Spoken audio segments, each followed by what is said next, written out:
Olá pessoal, aqui Thiago Metzger, biólogo, e o meu colega Sérgio Mísser, arquiteto e urbanista, observadores internacionais selecionados pela ONU para trazer uma perspectiva aqui da COP29 de Baku. Esse momento é um momento agora um pouco mais com tempo, né, Sérgio? Estamos no quarto dia, queremos fazer uma análise, uma abordagem um pouco mais geral, mas olha só, Sérgio, vê se você concorda comigo.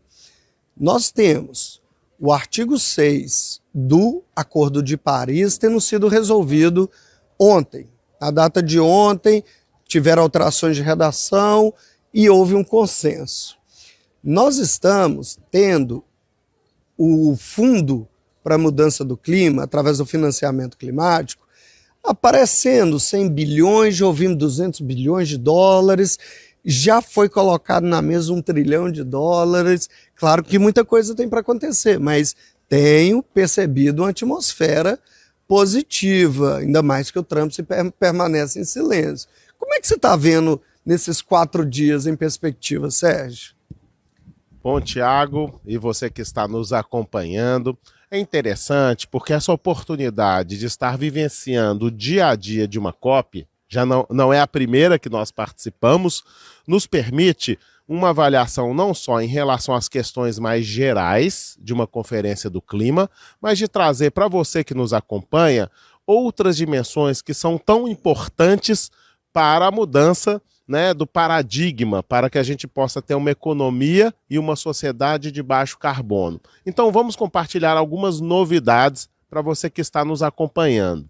Veja que as NDCs, aquelas contribuições nacionalmente determinadas que representam o compromisso do Brasil em relação ao corte, né, das emissões dos gases de efeito estufa até 2035, vem acompanhada, Thiago, de uma série de dimensões que são fundamentais para a implantação.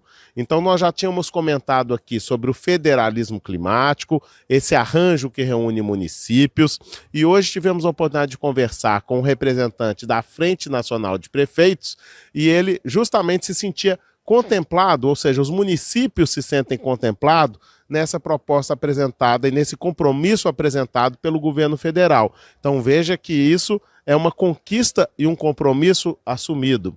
Há também esse arranjo em relação aos 3 poderes, ou seja, você começa a ter um compromisso de sintonia em relação ao judiciário, ao legislativo e ao governo, né, executivo, o que é fundamental para destravar todas as pautas.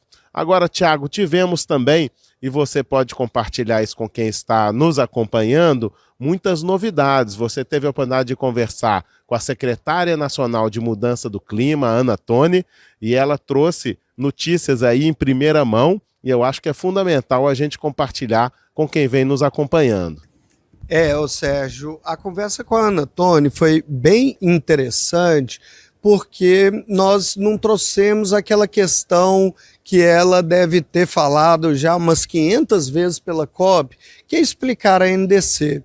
Nós trouxemos uma questão, e até como nesse projeto especial com o tempo, né, nós trouxemos uma questão um pouco mais delicada em relação à adaptação para os grupos mais vulneráveis.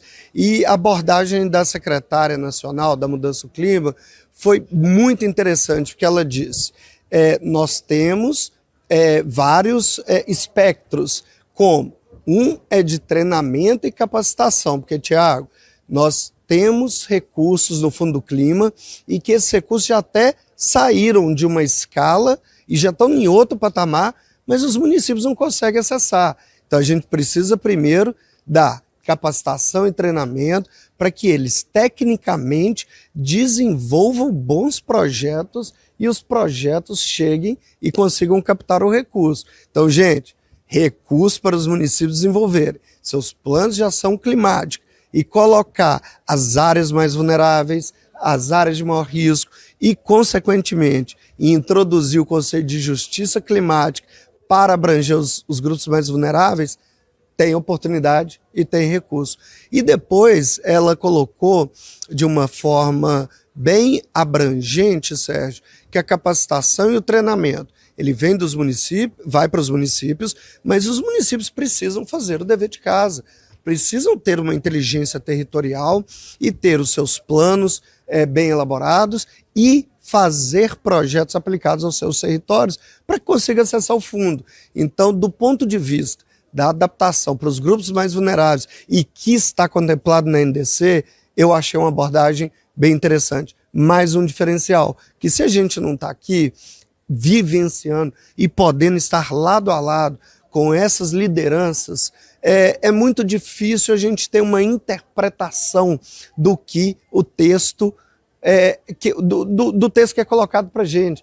Então, quando a gente tem a oportunidade de conversar diretamente sobre isso, fica muito mais claro. Ô Sérgio, e para os próximos dias, como que você acha, tendo essas questões um pouco mais bem resolvidas, a NDC sendo uma atmosfera positiva, nos próximos dias e pensando até na COP30, né? Não é o fim da jornada, mas é uma boa escala.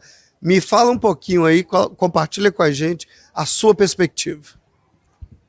Bom, Tiago, é muito difícil a gente prever o que virá para os próximos dias, mas é fácil também sentir um pouco da atmosfera que acontece aqui em Baku. Por um lado, houve sim essa espécie de decepção, né, ou de uma expectativa que pode ser frustrante, de um protagonismo mais relevante dos Estados Unidos nesse processo. Por outro lado, isso acabou movimentando todo esse tabuleiro geopolítico-econômico e hoje nós vemos outras potências, inclusive algumas que se colocavam na condição de países em desenvolvimento, assumindo uma responsabilidade maior. E também há um outro aspecto que vai além das partes dos governos. Nós temos aqui reunido nessa COP todas as grandes instituições multilaterais que financiam os projetos de infraestrutura e os projetos de transformação em todos os países. E esses organismos estão sedentos por projetos que tenham, claro, essa agenda da sustentabilidade, esse compromisso com a agenda ESG, com a agenda climática, porque isso determina naturalmente, né, uma redução dos riscos, mas eles estão ávidos por bons projetos. Então eu vejo aqui também um conjunto, né, sejam eles de municípios, poder público, ou mesmo da iniciativa privada, percorrendo todos esses corredores, estabelecendo conexões e até mesmo viabilizando projetos, tecnologias. Hoje nós visitamos alguns pavilhões, né, de países oferecendo soluções tecnológicas para diversos desafios.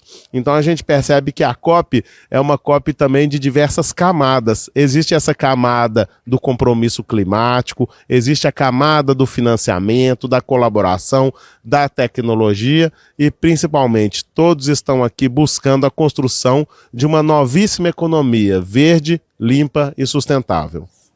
Por fim, né, Sérgio, eu concordo inteiramente, porque a gente percebe nos trabalhos que a gente desenvolve que essa assessoria técnica, né, que os organismos multilaterais costumam colocar como um capital semente, um capital inicial, para que tenha um corpo técnico capacitado para dar uma curadoria, para dar uma espécie de lapidação e, na sequência, ter um projeto bem adaptado àquele framework, né, que o banco ou o organismo de financiamento precisa ter para poder ter uma transparência na operação do recurso financeiro. Então, continue acompanhando com a gente, pois esse bate-papo vai ter novamente no final da próxima sessão da COP. Um abraço.